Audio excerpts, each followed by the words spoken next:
భర్తను ముక్కలు చేసి బ్లూ డ్రమ్లో పెట్టి సిమెంట్ పోసింది ఓ మహిళ. వివాహేతర సంబంధం పెట్టుకుని ప్రియుడితో కలిసి భర్తను కడతీర్చింది మరో వివాహిత. ఇష్టం లేని పెళ్లి చేసుకున్నారని బాయ్ ఫ్రెండ్తో కలిసి కాబోయే భర్తను హత్య చేసింది ఓ అమ్మాయి. పెళ్లి కూడా అయిన తర్వాత అతన్ని అడ్డు తొలగించుకోవడం కోసం హనీమూన్ నాటకం ఆడి అంతం చేసింది ఓ నవవధువు. ఇలా చెప్పుకుంటూ పోతే ఓ సియా, ఓ సోనం, ఓ ముస్కాన్, ఓ రమ్య. అసలు మానవ సంబంధాలు ఏమవుతున్నాయి? కలిసి జీవించలేనప్పుడు విడిపోవడం అనే ఆప్షన్ ఉన్నప్పటికీ ఎందుకు ఇలాంటి దారుణ నిర్ణయాలు తీసుకుంటున్నారు? పెళ్లికి నో చెప్పడం కంటే మర్డర్ చేయడం ఈజీ అని ఓ అమ్మాయి స్టేట్మెంట్ ఇచ్చిందంటే ఈ సమాజం ఎటుపోతోంది? భారతీయ వైవాహిక వ్యవస్థలో లోపం ఉందా? సమాజ పోకడ మారుతోందా? మహిళల్లో హింసాత్మక ప్రవృత్తి పెరుగుతోందా? ఇదే వాటి స్పెషల్ ఫోకస్. ప్రేమించామని ఒకరు, పెళ్లి చేసుకుని మరొకరు, హనీమూన్ పేరిట ఇంకొకరు, ఇలా కొంతమంది మగువలు మగాళ్ల ప్రాణాలు తీస్తున్నారు. ఇలాంటి ఘటనలు దేశవ్యాప్తంగా ఏదో ఒక మూల జరుగుతూనే ఉన్నాయి. కానీ మేఘాలయ హనీమూన్ మర్డర్ కేసు దేశాన్ని ఓ కుదుపు కుదిపేసింది. ఆ కేసు అలా నడుస్తుండగానే తాజాగా పూణే మర్డర్ కేసు తెరపైకొచ్చింది. ఈ రెండు ఉదంతాలు మానవ విలువల్ని మంటగొలిపాయి. స్వార్థపూరిత మనస్తత్వాల్ని సమాజం ముందు నగ్నంగా నిలబెట్టాయి. వ్యక్తిగత ఆనందం కోసం లేదా తమ రహస్య బంధాలను కాపాడుకోవడం కోసం భర్తల ప్రాణాలను బలిపెట్టడానికి కూడా వెనకాడటం లేదు కొంతమంది అమ్మాయిలు. పూణే మర్డర్ కేసులో తనకు మరో 2-3 ఏళ్ల వరకు పెళ్లి చేసుకునే ఉద్దేశం లేదని, అందుకే తన కాబోయే భర్తను హత్య చేశానని సియా తాజాగా ప్రకటించింది. ఈ మాత్రం దానికి అతడి ప్రాణాలు తీయాలా? కూర్చుని మాట్లాడుకుంటే పరిష్కారమయ్యే ఇంత చిన్న విషయానికి మర్డర్ వరకు ఎందుకు వెళ్లాల్సి వచ్చింది? రేపో మాపో తన జీవితంలోకి అర్ధాంగిగా వస్తుంది అనుకున్న యువతి తన పాలిట మృత్యువుగా మారుతుందని అతను ఊహించకపోవటమే 100 కోట్లకు అధిపతి కాబోయే ఇల్లాలి చేతిలోనే ఖతమయ్యాడు. పూణేకి చెందిన 25 ఏళ్ల యువ వ్యాపారవేత్త కేతన్ అగర్వాల్ హత్య కేసు దేశవ్యాప్తంగా తీవ్ర సంచలనం సృష్టించింది. జూన్ 18న పూణే సమీపంలోని లోహ్గఢ్ కోట వద్ద జరిగిన ఈ ఘోర హత్యను మొదట ఒక ప్రమాదంగానే అందరూ భావించారు. అయితే పోలీసుల ప్రాథమిక దర్యాప్తు ముమ్మరమయ్యాక ఇది ప్రమాదం కాదు, కాబోయే భార్య 20 ఏళ్ల సియా గోయల్ పక్కా ప్రణాళికతో చేసిన అత్యంత దారుణమైన హత్య అని తేలటంతో ఒక్కసారిగా దేశం యావత్తూ షాక్ అయింది. ఈ నేరంలో సియాతో పాటు ఆమెకు సహకరించిన ప్రియుడు చేతన్ చౌదరిని కూడా పోలీసులు అదుపులోకి తీసుకున్నారు. ఈ దారుణ ఉదంతం వెనుక సియా ప్రియుడు చేతన్ చౌదరి ప్రోద్బలం, ఒత్తిడి ఉన్నట్లుగా విచారణలో బహిర్గతమైంది. సియా, చేతన్ ఏడాది కాలంగా గాఢంగా ప్రేమించుకుంటున్నారు. ఈ క్రమంలోనే కేతన్తో సియాకు వివాహం నిశ్చయం కావటం చేతన్కు ఏమాత్రం నచ్చలేదు. దీంతో కేతన్ను సాధ్యమైనంత త్వరగా వదిలించుకోవాలని, అతన్ని అంతమొందించాలని చేతన్ తన ప్రియురాలిపై పదే పదే ఒత్తిడి తెచ్చాడు. పూర్తిగా ప్రియుడు ప్రేమ మైకంలో మునిగిపోయిన సియా వెనక ముందు ఆలోచించకుండా కాబోయే భర్తను లోహ్గఢ్ కోటకు రప్పించి కొండపై నుంచి లోయలోకి తోసి కిరాతకంగా చంపేసింది. ఇది మొన్నటి వరకు వినిపించిన వర్షన్. ఆ తర్వాత కాబోయే భర్త విగ్గు అంశం తెరపైకొచ్చింది. కేతన్ అగర్వాల్కు బట్టతల ఉండటం, దానిని దాచడానికి అతడు విగ్గు ధరించడం సియాకు నచ్చలేదని, అందుకే ఆమె ఈ హత్యకు ఒడిగట్టిందనే ప్రచారం సామాజిక మాధ్యమాల్లో జోరుగా సాగుతోంది. అయితే ఈ బట్టతల ప్రచారాన్ని కేతన్ తండ్రి విశాల్ అగర్వాల్ తీవ్రంగా ఖండించారు. కేతన్కు బట్టతల ఉందనే విషయం నిశ్చితార్థానికి ముందే సియాకు, ఆమె కుటుంబ సభ్యులకు స్పష్టంగా తెలుసని ఆయన పేర్కొన్నారు. ఒకవేళ తన కొడుకు నచ్చకపోతే ముందే పెళ్లొద్దని చెప్పాలి, కానీ ఇలా ప్రాణాలు తీయటం ఏంటని ఆయన కన్నీరు మున్నీరయ్యారు. కేవలం బట్టతల వల్లే హత్య జరగలేదని, దీని వెనుక ప్రియుడితో కలిసి జీవించాలనే కోరిక ప్రధానంగా ఉందని పోలీసులు సైతం స్పష్టం చేశారు. నిజంగా విగ్గు అంశమే కారణమైతే కూర్చొని మాట్లాడుకుని ఏదో ఒక అంగీకారానికి వచ్చి ఉండేవాళ్లమని అంటున్నారు కేతన్ కుటుంబ సభ్యులు. సో విగ్గు అంశం కూడా తేలిపోయింది. ఇప్పుడు తాజాగా తెరపైకి వచ్చిన అంశం ఏంటి అంటే, సియాకు ఇప్పట్లో పెళ్లి చేసుకోవాలని లేదట. ఆమె మరో 2-3 ఏళ్లు గ్యాప్ తీసుకోవాలని భావించిందట. మరీ ముఖ్యంగా సియా, చేతన్ చౌదరి ఇద్దరూ మరో 3 ఏళ్ల పాటు పెళ్లి చేసుకోకూడదని గట్టిగా నిర్ణయించుకున్నారట. ఈ గ్యాప్లో కేతన్తో పెళ్లి అనేసరికి హత్య చేయటం తప్ప మరో దారి తనకు తోచలేదని సియా ఒప్పుకున్నట్లుగా జాతీయ మీడియాలో కథనాలు ప్రసారమవుతున్నాయి. ఇదే టైంలో పెళ్లొద్దని ఇంట్లో చెప్పటం కంటే మర్డర్ చేయటం తనకు ఈజీ అనిపించిందంటూ సియా చెప్పినట్లుగా కొన్ని కథనాలొచ్చాయి. ఇలా కేతన్ హత్యకు సంబంధించి తెరపైకి వస్తున్న కోణాలన్నీ సిల్లీ రీజన్సే. ఈ హత్య కోసం నిందితులిద్దరూ ఎంతో పకడ్బందీగా వ్యూహం రచించారు. చట్టానికి ఎలాంటి ఆధారాలు దొరకకూడదనే ఉద్దేశంతో హత్యకు ముందు, ఆ తర్వాత కూడా తమ సెల్ ఫోన్లలోని పూర్తి చాటింగ్ హిస్టరీని డిలీట్ చేశారు.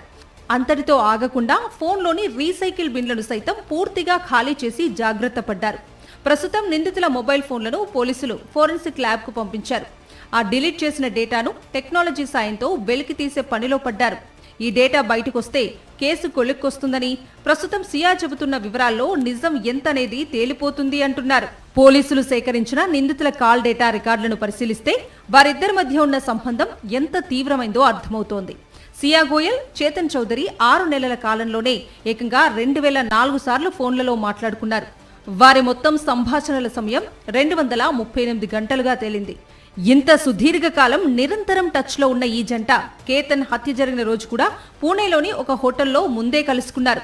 అక్కడ కూర్చొని కేతన్ను ఎలా లోహ్గఢ్ కోటకు రప్పించాలి, ఎలా హతమార్చాలి అనే ప్లాన్ను ఆఖరిసారిగా చర్చించుకుని అమలు చేసినట్లుగా పోలీసుల దర్యాప్తులో స్పష్టమైంది.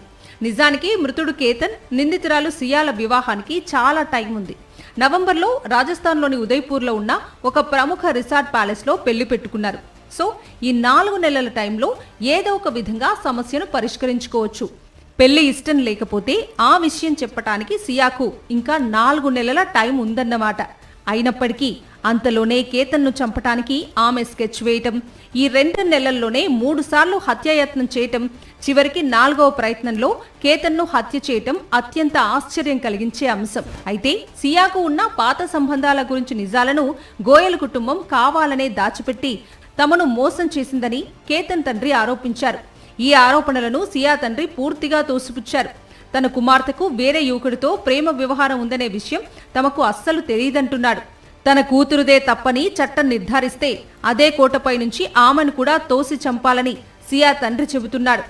దేశవ్యాప్తంగా సంచలనం రేపిన ఈ కేసును మహారాష్ట్ర ప్రభుత్వం సీరియస్గా తీసుకుంది. వేగంగా కేసును విచారించేందుకు ఫాస్ట్ ట్రాక్ కోర్టు ట్రయల్కు కూడా అంగీకారం తెలిపింది. కాగా ఈ ఘటనపై మహారాష్ట్ర ముఖ్యమంత్రి ఫడ్నవీస్ తీవ్ర దిగ్భ్రాంతి వ్యక్తం చేశారు. ఈ దారుణాన్ని కేవలం ఒక సాధారణ నేరంగానే కాకుండా సమాజం లోతుగా ఆలోచించాల్సిన సామాజిక రుగ్మతగా సీఎం ఫడ్నవీస్ అభివర్ణించారు. చదువుకొని సమాజంలో ఎంతో మంచి స్థితిలో ఉన్న ఉన్నత వర్గాల కుటుంబాల్లో పెరుగుతున్న నేటి తరం పిల్లల్లో ఇలాంటి ద్వేషపూరిత క్రూరమైన ఆలోచనలు ఎందుకు వస్తున్నాయో మేధావులు విశ్లేషించాలన్నారు. అసలు యువతలో ఇలాంటి భయంకరమైన మానసిక స్థితి ఏర్పడటానికి గల కారణాలు ఏమిటనే దానిపై ఎవరికి వారు అంతర్మథనం చేసుకోవాల్సిన అవసరం ఎంతైనా ఉందని ఆయన అన్నారు. మరోవైపు ఒక కుటుంబాన్ని చిన్నాభిన్నం చేసిన ఈ విషాద ఘటన ఇప్పుడు సోషల్ మీడియాలో కొందరికి వ్యూస్, లైక్స్ తెచ్చిపెట్టే ముడిసరుకుగా మారటం తీవ్ర కలకలం రేపుతోంది. ఆర్టిఫిషియల్ ఇంటెలిజెన్స్ తో డీప్ ఫేక్ వీడియోలు క్రియేట్ చేసి మరీ ఈ ఘటనను సోషల్ మీడియాలో వాడుకుంటున్నారు కొంతమంది. ప్రియుడితో కలిసి సియా కేతన్ను ఎలా చంపిందో చూపే డీప్ ఫేక్ వీడియోలను విచ్చలవిడిగా సృష్టించి వైరల్ చేస్తున్నారు. ఈ నకిలీ కంటెంట్ వల్ల తాము ప్రతిరోజు నరకయాతన అనుభవిస్తున్నామని, దయచేసి ఒకరి చావును వినోదంగా మార్చొద్దని, ఆ వీడియోల ప్రచారాన్ని వెంటనే ఆపేయాలని కేతన్ కుటుంబ సభ్యులు కన్నీళ్లతో వేడుకుంటున్నారు. నిజానికి నచ్చని పెళ్లిని వద్దని చెప్పడం చాలా సాధారణమైన, సులువైన మార్గం. నాకు ఈ సంబంధం ఇష్టం లేదు అని ముందే ముక్కుసూటిగా చెబితే ఓ నిండు ప్రాణం బల్లవకుండా ఉండేది. కానీ చాలామంది అలా చెప్పలేకపోతున్నారు. పెళ్ళైన తర్వాత తన రహస్య జీవితం కోసం భర్తలకు స్కెచ్ వేసేవాళ్లు కొందరైతే, నిశ్చితార్థం ముగిసిన తర్వాత పెళ్లిని తప్పించుకునేందుకు మర్డర్ ప్లాన్ వేసే సియా లాంటి వాళ్ళు మరికొందరు. ఢిల్లీ నుంచి గల్లీ వరకు ఎక్కడ చూసినా ఇలాంటి కేసులు మినిమం గ్యాప్స్లో కనిపిస్తూనే ఉన్నాయి. క్షీణిస్తున్న మానవ సంబంధాలు భారతీయ సమాజానికి సవాళ్లు విసురుతూనే ఉన్నాయి. కొత్త జీవితానికి శ్రీకారం చుట్టిన జంట, ఆనందంగా గడవాల్సిన హనీమూన్, ఆ విహారయాత్ర ఆ భర్తకు అంతిమ యాత్రగా మారింది. హనీమూన్కి తీసుకెళ్లి లవర్తో కలిసి భర్తను చంపేసింది సోనం. దేశవ్యాప్తంగా సంచలనం సృష్టించింది ఈ ఘటన.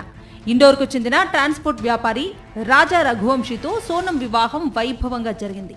పెళ్లైన 9 రోజులకే ఆమె తన ప్రియుడు రాజ్ కుష్వాహాతో కలిసి వేసిన స్కెచ్ ప్రకారం భర్తను హనీమూన్ పేరుతో మేఘాలయకు తీసుకెళ్లింది.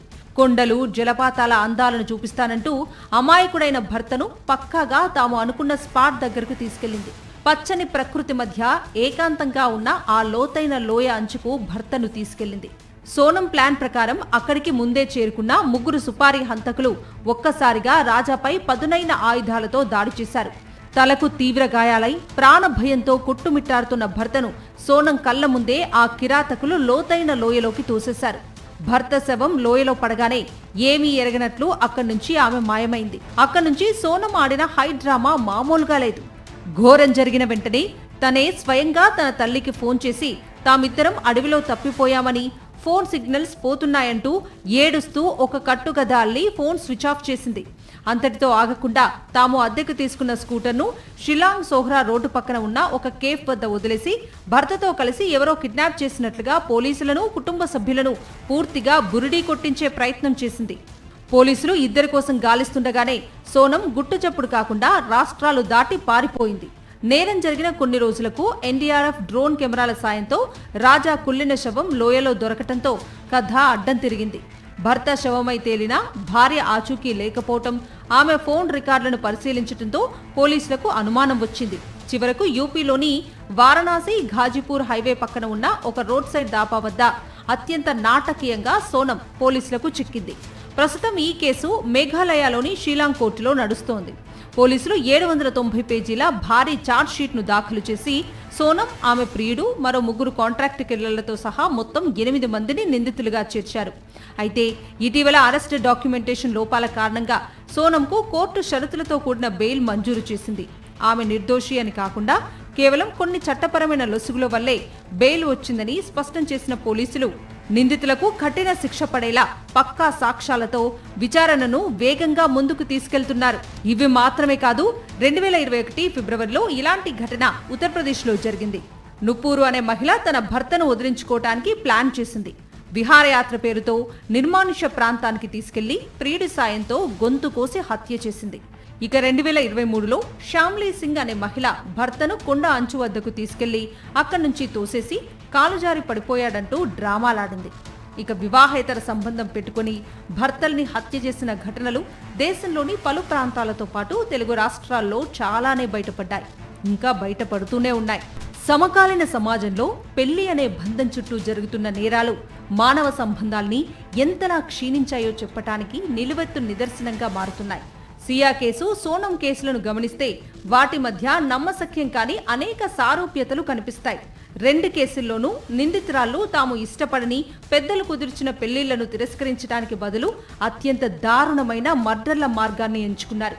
సియా తనకు కాబోయే భర్త నచ్చలేదని, మరొకరితో ప్రేమలో ఉన్నానని చెబితే, రాజా రఘువంశీ కేసులో సోనం సైతం మరొకరితో రిలేషన్షిప్ లో ఉంటూ కాబోయే భర్తను అడ్డు తొలగించుకోవటానికి బరితెగించింది. ఒక ప్రాణం తీయటం కంటే పెళ్ళొద్దని చెప్పటం వీళ్ళకి కష్టంగా మారిందా అనే సందేహం కలిగేలా ఉన్నాయి ఈ ఘటనలు. ఇది కేవలం ఒక నేరపూరిత ఆలోచన మాత్రమే కాదు, నేటితర అమ్మాయిలు కొందరిలో గూడు కట్టుకున్న క్రిమినల్ మైండ్ సెట్ కు, మానసిక వైకల్యానికి పరాకాష్ట. సమస్యను చర్చల ద్వారా లేదా నిజాయితీగా పరిష్కరించుకునే ఓపిక, పరిణితిని ఈ తరం చూపించలేకపోతుందనే విషయాన్ని ఈ ఘటనలు చాటి చెబుతున్నాయి. ఒక బంధం వద్దు అనుకున్నప్పుడు దాన్ని ఎందుకు బయటకు చెప్పలేకపోతున్నారు? కూర్చొని మాట్లాడుకుంటే పరిష్కారం అయ్యే సమస్యలకు హత్యల వరకు ఎందుకు వెళ్తున్నారు? సమాజంలో కొంతమందికి ఎందుకు ఇలాంటి క్రిమినల్ ఆలోచనలు వస్తున్నాయి? వాళ్ళ పెంపకంలో సమస్య ఉందా? సమాజం గతి అలా మారిపోయిందా? వరుసగా జరుగుతున్న ఈ తరహా ఘటనల వల్ల భారతీయ సమాజం మరోసారి మూలాల్లోకి వెళ్లి ఆలోచించాల్సిన పరిస్థితి తలెత్తింది. మరిన్ని అప్డేట్స్ కోసం ఛానల్ ను సబ్స్క్రైబ్ చేయండి. నోటిఫికేషన్స్ కోసం బెల్ ఐకాన్ పై క్లిక్ చేయండి.